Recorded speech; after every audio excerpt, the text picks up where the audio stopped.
So with that, it's a great pleasure to introduce you to Dr. Octavio Perez.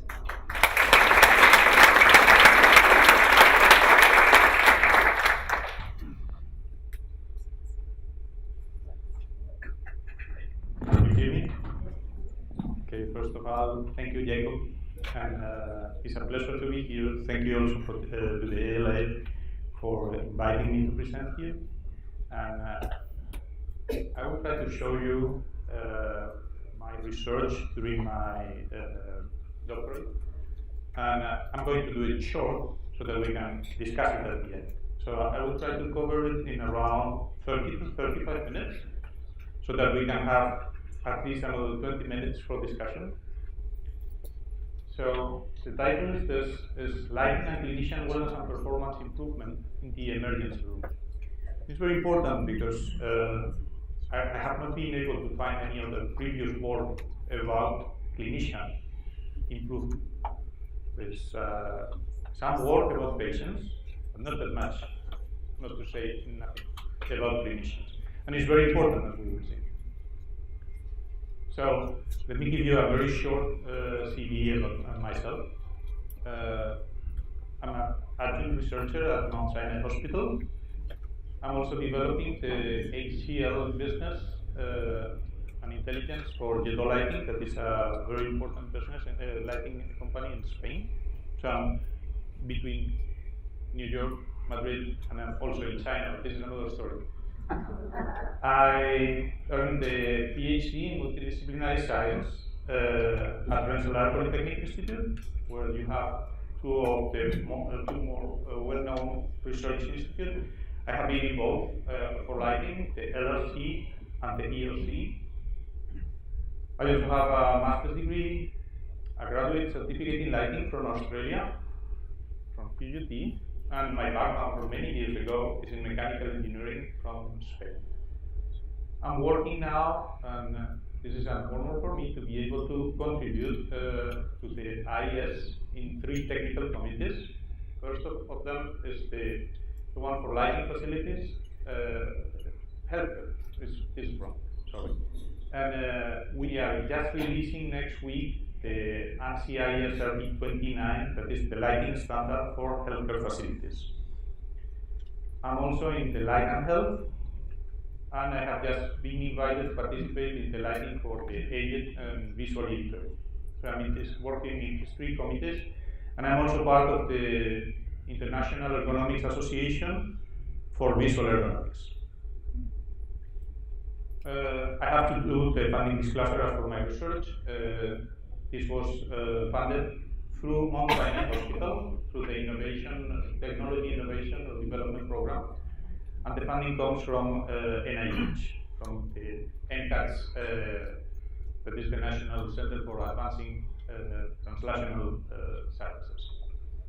So let me give you the 3 basic background lines so that we understand why this is important for the clinician. The first one is, I think that it's obvious, that light and lighting affect human wellness and performance. The second one is that clinicians are humans, so they are also affected by light and lighting, and this can affect the wellness and performance and also the clinical medical record. And the third one is that current technology and current practice is not covering properly, not addressing properly, the lighting environment for clinicians. So it's not contributing to patient safety. Why, or what is the economic impact of this? According to Johns Hopkins University, this is a paper from last year, medical error is the 3rd leading cause of death in the US, and probably worldwide. The main difference between the US and worldwide is that, and I should not say it, but if I speak about this in Spain, and I say, what about patient safety? They say, oh, we don't have it. It's no problem. Why? It's not measured. If you don't measure, you'll know. At least here is a little bit of approach, but then you have to be also careful, because if you measure it, and you compare it yourself with other hospitals that don't measure it, then you have more medical errors. So it's a confusing arena. But at least we know that this is affecting all around 251 patients per year. It means that directly they die because of medical error, not considering the side effects that can happen. Here you have the graph from the communication. So first is heart disease, second is cancer, third one is medical error. But the harm doesn't go only to the patient, it goes also to the healthcare provider, not only to the clinician, also the whole system.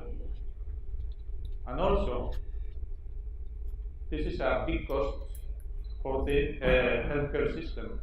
Not only direct cost, that is around, in the US is around 17% of the GDP, in the world is around 12%, without considering the consequences of medical errors.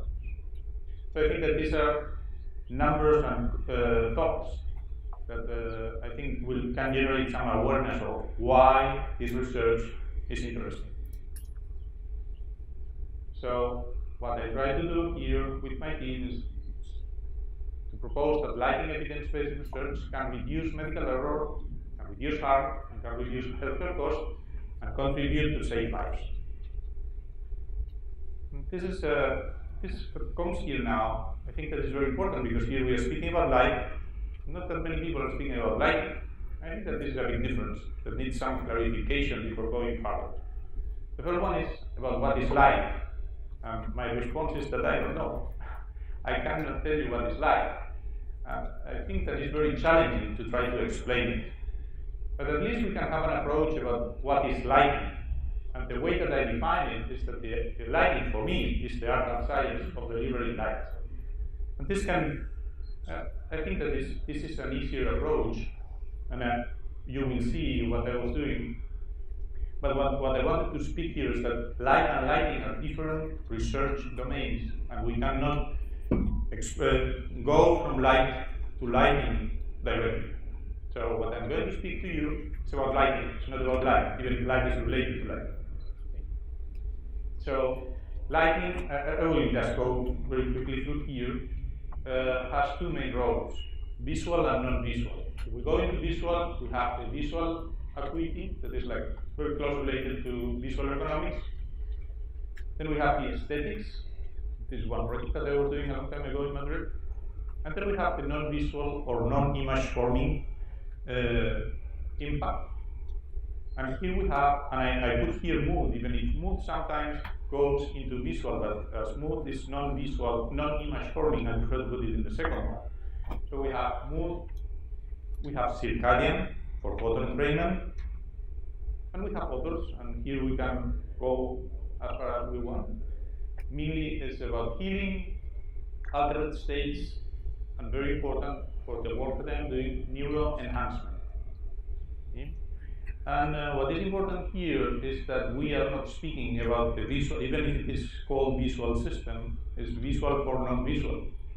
And we think that this is related to these ganglion cells that are here. So it has nothing to do with the roles of the consort. When I say nothing, there is an interaction, but it's mainly related to this part of the retina, as we know now. Probably this can happen in a few years, but the way we know it is this way. So let me go into the research question that we were exploring, and it is that we wanted to know if there is a difference in clinician wellness and performance during the execution of clinical procedures at the emergency department due to the controlled light. So this is exactly what we were studying here. And the research, which is an exploratory research, and we have to be careful with this because we were exploring one field that was not explored before. Yeah? So we don't have enough power to say that this is this way. I can only say that this is what we found. Okay? And the hypothesis was, and for all these people that think about the blue hazard, I hope that I will not create any pain for them, but if it is pain, it will be for the thoughts, not for the eyes. So the hypothesis here is that the clinician wellness and performance outcomes will be significantly improved with indirect blue-enriched full visible spectrum white lighting, so very precise what we were doing. And this is the environment that I will explain to you in the next slides. Compared to what? Compared to the existing fluorescent lighting, because you have to be very careful when you compare, when you do studies, what you are comparing. And this is a very fair control condition. If you go into the literature, you will find papers that compare with darkness or that compare with amber light. And then the effect that you are going to measure is considerably higher than if you compare to a real light condition. So we were comparing, if I'm the hospital manager, tell me how I'm going to improve compared to what I have now. I don't want to know if you compare with darkness or with amber light, because I have fluorescents on my ceiling. Should I change them or not? So this is what we did. As for the methods, and I will go quickly through here. Of course, I'm a co-author of this standard, so we were compliant with it.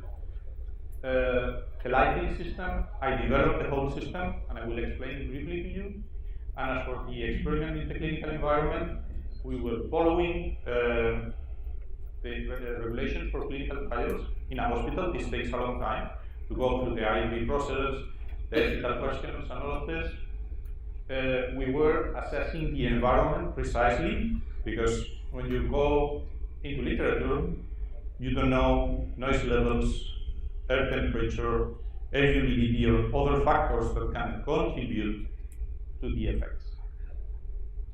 And very important, the research was done with real ED clinicians.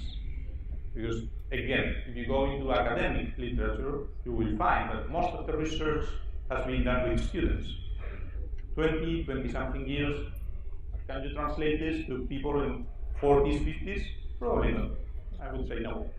So, and also, it's not about students, it's about the people that are doing the work at the hospital. So the results can be translated into reality. I want to show you here how it was looking, which was the restriction between the two conditions. So here you have the way the simulation shelter was looking. This is after the intervention that we did. This is the spectral power distribution of the fluorescent light. This is the spectral power distribution of the system.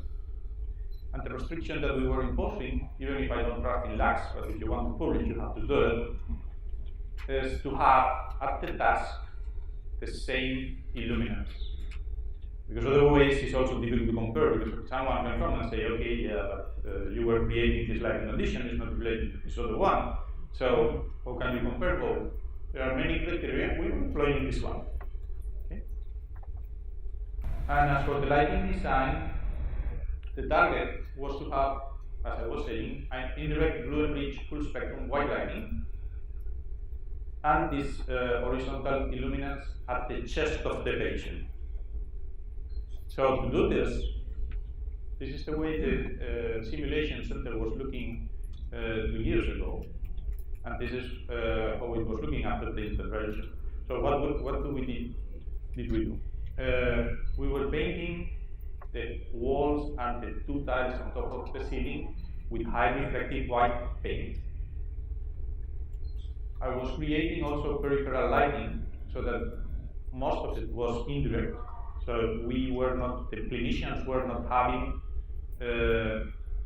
direct sight of the light sources. And this is very important, especially when you work with LAPs. So we were having the 3 walls, up to 5 channels going up and 5 channels going down. For this particular setting, we were using blue coming down. And when I say blue, it's 450 here. Another 450 going up, and the white light. Excuse me, I was saying 450. 450 is the contribution of the white light. This one is 470 nanometers. And then I was designing these 2 units here, the light engines that have 12 channels each of them, working with different wavelengths. So this was the environment that we created, and we got what we were looking for. and very important, the room, and this is what many people forget about, the room becomes part of the lighting system. It's like the third optic, because it's reflecting what you are projecting. So I will go quickly through here. We were having the light engines and the peripheral light with LEDs and the control system. It was a lighting controller, a bus for controlling the whole light, software to do the control. But we were needing to have a lot of care about not being directly connected between the computer and the lighting system, because the lighting system in the hospital can become a medical device. So you have to isolate it from the patient. So we did this through wireless control, and at the beginning we were doing it from the computer, but the clinicians and the doctors, they are used to use smartphones in the clinical environment. So for them to be able to control the whole system through the smartphone was a big advantage, instead of having to go through the software to control the environment. I will go here in just a brief detail into the light engines. These were all the wavelengths or the light sources that we were having in the light engines. Here you have the spectral power distribution relative of the main of them. And the idea is that what we were doing is like if you play with a piano and you create music, same thing we were doing with light. So mixing different light sources with the right software and control system allows us to get the right spectral power distribution. But as you can see here, it's a full spectrum. And when I say full spectrum, it's full visible spectrum, blue and rich. As for the design of the study, you have to choose one design when you go into clinical trials. You can go into the placebo, non-placebo. You can go into double arms when you test some of the of your subjects and other ones receive the placebo, or you can do the crossover. That is the most robust experimental method that you can, or experimental design that you can use, because then you treat the same subject 2 times, one with the control condition and another one with the experimental condition, having a washout time. In this case, we selected 1 week, so that you can wash the conditions from the first experiment to the second one. And as you know, if you work in an environment and you work 1 week later, you are not going to remember the previous environment, especially in the 1 week. So as for the participants, as I was saying, this is very important. Reality clinicians from a population of 75, we were working with 10 volunteers, not paid. This is also very important, because in many studies, you're with people that work or go there because you offer them a $5 Starbucks, or you pay them money.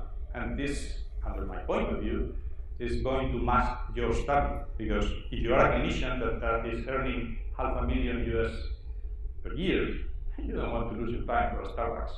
So it's very important to get people that want to participate without receiving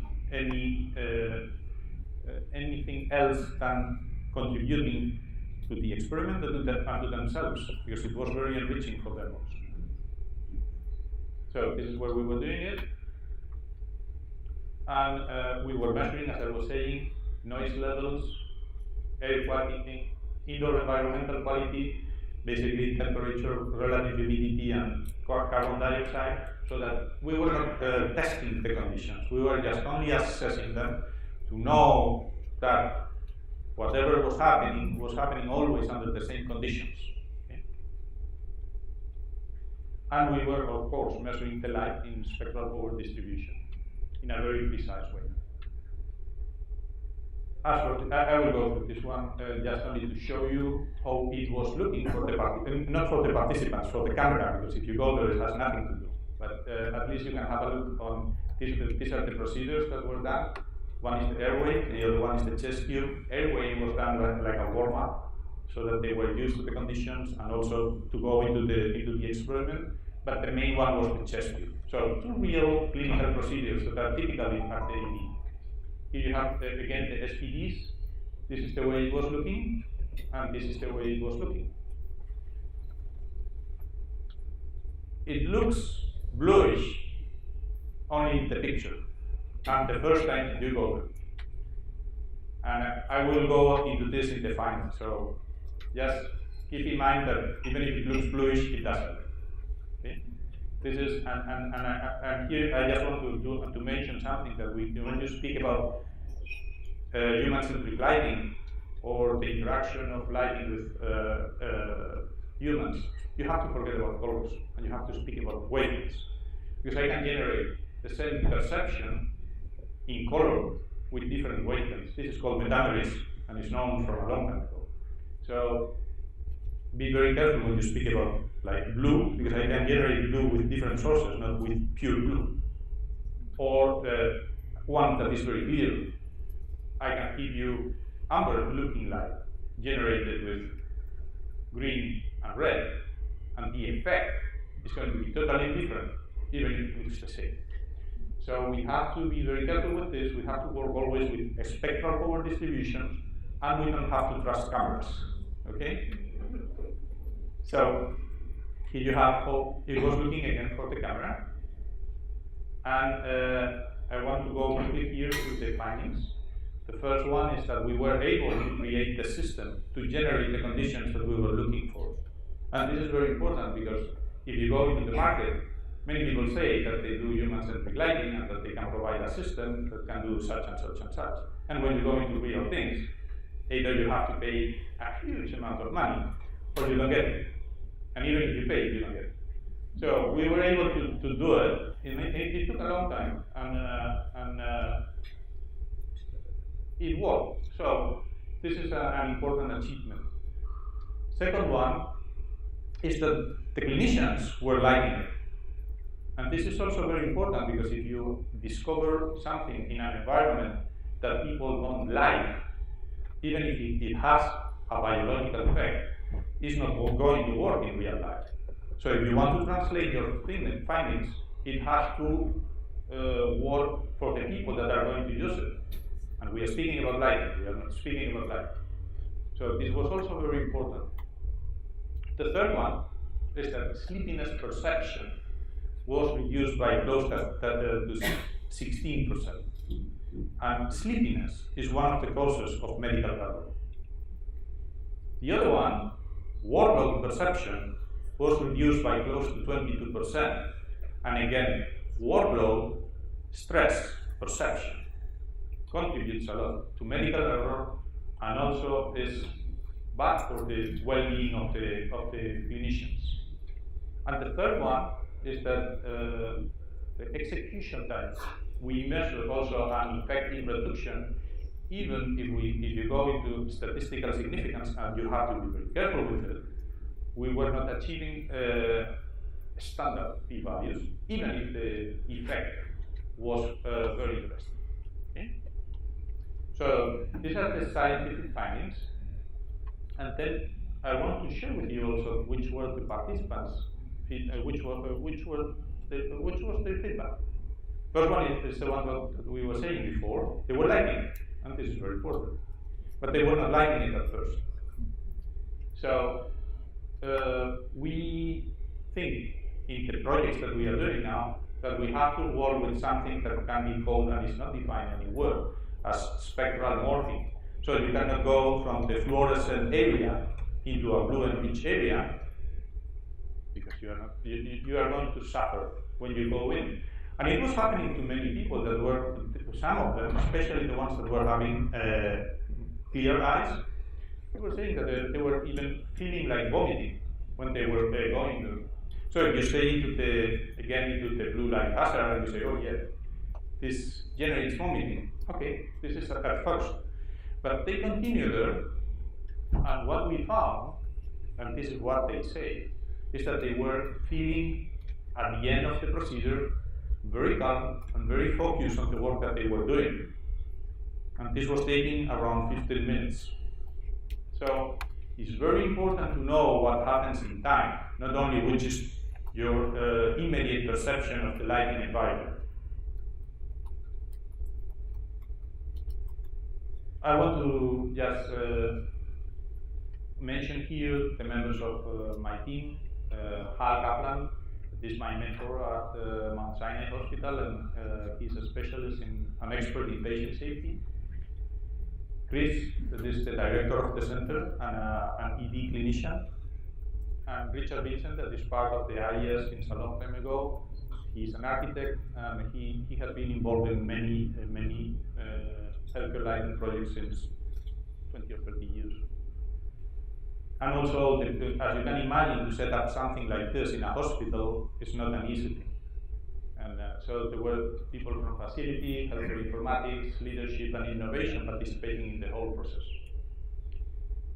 These are the people that participated in my PhD from LPI, Mount Sinai, and the New York Academy of Medicine. The lighting design was shortlisted for the DART Awards of last year in London. And we were getting an award in innovation at Mount Sinai, also last year. So the main contribution, and this is the most important thing because besides all the things of the lighting, is that this research proposes an original contribution to a major societal problem, providing a technological solution through evidence-based research in lighting. And very important, each 1% that we can improve can contribute potentially to save 2,500 lives per year. And I have here, if we have time later, I want to show you this video, short video, from the president of the Institute for Healthcare Improvement, once we finish. As for future work, of course, medical error, how to make clinicians recover from medical error, because I was there when they, through a class that they weren't seeing me, I was seeing them. And they shock when they go into a clinical error, when they discover that they have something wrong. If they don't have experience, they just shock and they stop. And this stopping can be even worse than the medical errors that they were having before. Because as you know, medical error is like errors in aviation, is one step after the next. When a chain of things happen, the accident comes. Handoffs is also very important because, and this is a major discussion, when are errors happening? When one clinician is transferring the patient to another clinician. Teamwork interaction, can we improve it? Because many people are working in offices to change the way meetings happen. And you can do the same in the clinical environment. Another work that I'm starting is about the surgery room and anesthesia. And why is this so important? Because the people working in anesthesia are the same as pilots. They just take off, stay there, sleeping, mostly sleeping, and then when the plane is going to land, they wake up. If something happens in the interim, if they are not awake, a medical error can happen. And of course, in the patient room, and this is one of the main projects that I'm doing, but I cannot disclose a lot from this one, except that we are also working in Spain now to do systems that are going to be tested together between, or in parallel between Spain and the US.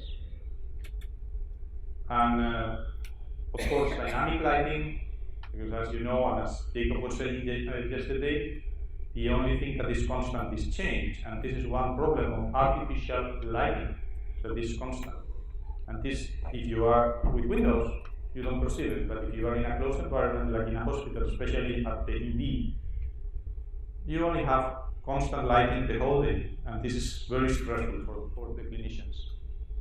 The temporal effects, pharmacokinetics and pharmacodynamics, same has to be done for lighting. We have to know, as if we go into light showers, so we want to create, to awake the clinicians, for how long do we have to do it, how much time is going to last. if we want to do things in patients, the same. Human variability. We have to consider lighting as part of the personalized medicine approach. We are also working about the interaction and interoperability between the lighting system control and human psychophysiology, so that depending on how the patient is feeling or reacting, the lighting system can automatically change. And this one, that is the main one of this research, neuroenhancement, or what other people call cosmetic psychopharmacology, so that you can enhance your capabilities through lighting. And the last one is about ethics, because as for circadian entrainment, it looks clear, almost clear, that it should be done. But as for clinicians, it's different, because you go into the situation where you can say, okay, I don't want to do it. Or the employer can say, you have to do it because this is going to improve your performance. If they don't do it and a medical error happens, who is liable for this? So there are many things here that have to be discussed about lighting and ethics, especially in the healthcare environment. And finally, I have put now 2-3 slides about this. The human value proposition has to go beyond energy codes, and this is very important, because if you go now into the discussion of the codes, there are only restrictions. So what is the value proposition? Is it about the energy or is it about the people? The traditional one that you can call the version 1 of smart lighting is about energy efficiency. And in the energy efficiency, you are speaking about the lumen per watt, you are speaking about lux per watt, you are speaking about V lambda. This was developed in 1924. We are speaking about energy. And then you have standards like LEED and green that only care about energy, not about people. The value proposition in human-centric lighting, in the other side, has to go to something that we can envision as wellness and health per watt, or performance per watt. And then we have the well-being standard that was mentioned in the previous presentation. And this is one standard that I am also collaborating with. So that this is the main focus. Wellness and health per watt, performance per watt. Forget about luxes or lumens per watt. So, thank you for your time and for your patience.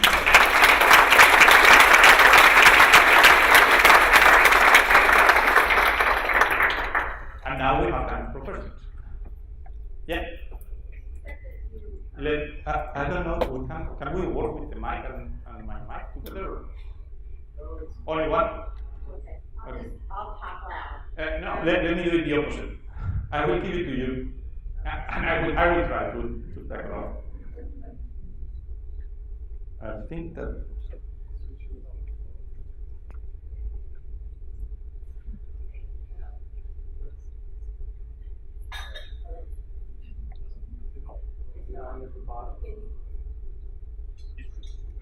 Little red light. How about now? Yes. This is going to. Okay. You mentioned that you changed the paint in the room, and did you take into consideration whether it was non-VOC paint or VOC paint? Did you, so you were switching the room from a VOC paint to a non-VOC paint? Okay, VOC is for volatile organic compounds, right? Correct. VOC is only important just after you paint, not the whole life. Not the whole life, correct, but it does off gas for a couple of years. Not that much, it's Okay, it's okay, black. all right. And then the other thing I wanted to ask was in regards to the electrical system that you used in the wiring. I know within biology they look at the electromagnetic fields that the wiring produces. Did you take that into consideration as well. Everything, and this is one way that I'm working since the last 5 years, is about working only with direct current. I don't work with AC. Okay. The whole thing is in DC. It's all DC. Okay. Like the system that I'm designing now that is going to be presented in 1 or 2 months is a whole series, and the whole thing is working below 50 volts DC. Nothing is working in DC. Okay, thank you. That's very helpful. Question about the currents that you're working with the AC and DC, and applaud you for going with the microgrid DC. The previous speaker had spoken about flicker. Well, flicker is a problem with the LEDs because of something called pulse width modulation. And so the LED lights, the way that we get the light out is it turns on, off, on, off, on, off, and that causes an imperceivable, and in some individuals perceivable, flicker. With DC current, such as what your projects are, it's a constant surge of voltage, and so there is no drop in the voltage, there is no flicker associated with that, and so therefore you do not have as high an EMF problems associated with it. So that's one of the hallmarks of your project.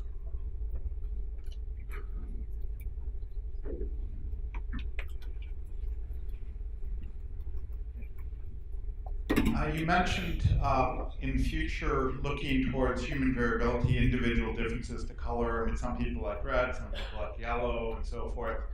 Were you able to analyze the data for individual differences, or how do you see yourself approaching that issue?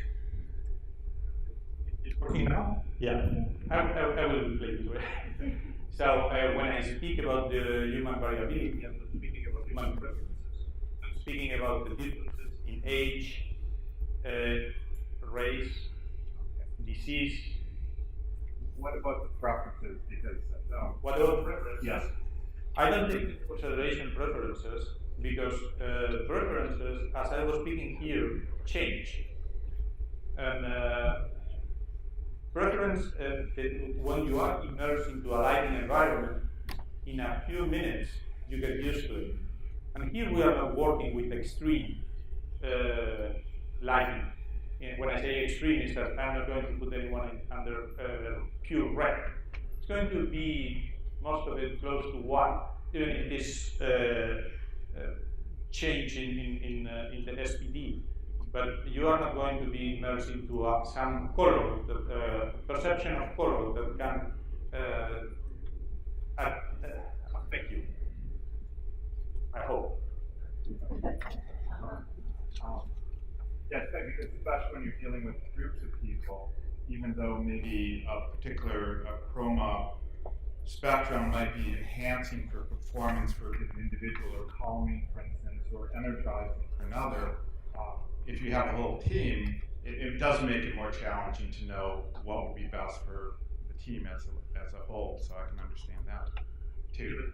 Remember that I was speaking that mood is one thing, neural enhancement is another one, and neural enhancement doesn't go through the channels of preference, so it's going to do the work, either you like it or not.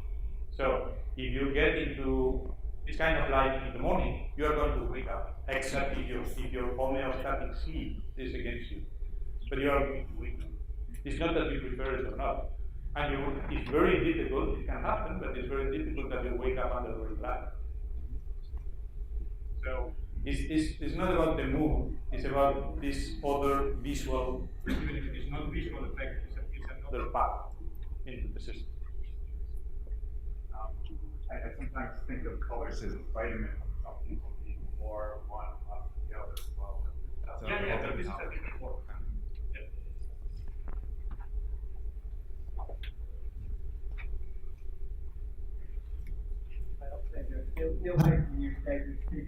LinkedIn, so nice to meet you after all this time. A couple of questions is, a blue-rich environment is kind of stressful in the sense that it forces you to concentrate and be active. That's part of the sort of feeling that you get of this cool focus. How would that impact on the patient who maybe doesn't want to feel stressed, is stressed enough? And the other couple of things to say. is the blue light hazard is limited at 30,000 seconds in the standard, so they've only got data for the first 3 hours per working day of what that dose is going to do to the retina. So there's a few things there. Have you thought of looking at things like cortisol, stress creation? Because there's certain evidence that blue light enriched environments produce cortisol as an indication of how stressed you actually are. It's quite an interesting area. Yeah, the first question you were asking about alerting effects of blue light. And I was saying here that it's not alerting, it's awakening and calming effect at the same time. My experience and the experience of the people that were working with me is that no one was stressed with the blue environment or bluish environment. And the way to check for the stress apparently is through cortisol. That's the clinical thing to look at. Yeah, you can do it. I mean, as you can see here, this is a multidisciplinary study. You can cover the whole world if you want. I was not able to measure it. So you are totally right that cortisol has to be measured, same as melatonin. But here we were working in a very specific time. I was not giving here all the details because of time constraints, but melatonin was not in the system. And this is also, if you go into the people working with circadian, they will say, oh, this is because melatonin suppression. Absolutely not. It's a different mechanism related probably to the orexin hypocretin areas of the brain, but nothing to do even with cortisol.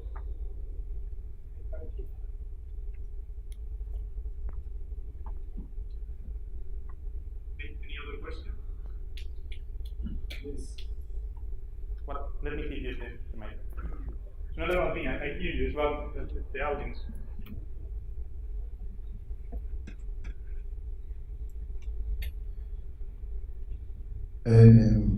What do you recommend us to do in our cabinet, in our consultation, in our office?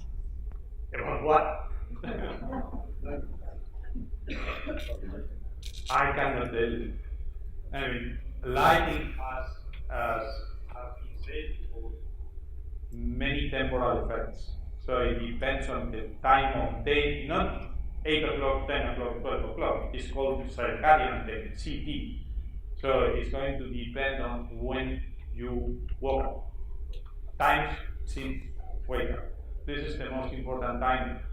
And it's very important to consider lighting related to time, related to where the light is coming from, because as you were seeing here, lighting was coming mainly from the ceiling, and this was like an artificial skylight perception for the clinicians. So I would never use this setting for the night, and this is another project that I'm doing. And then you have to, and this is the main difference, is that we are dealing with the light at night for the patients, because light and noise are the major disturbances for inpatients in hospitals. So this was working. I will be very precise, but I was not giving you the timing. This was done between noon and 4 o'clock p.m., trying to go away from wake up time as much as possible. So I'm sorry about that, I cannot help you with this. Any other question? Okay, so thank you very much.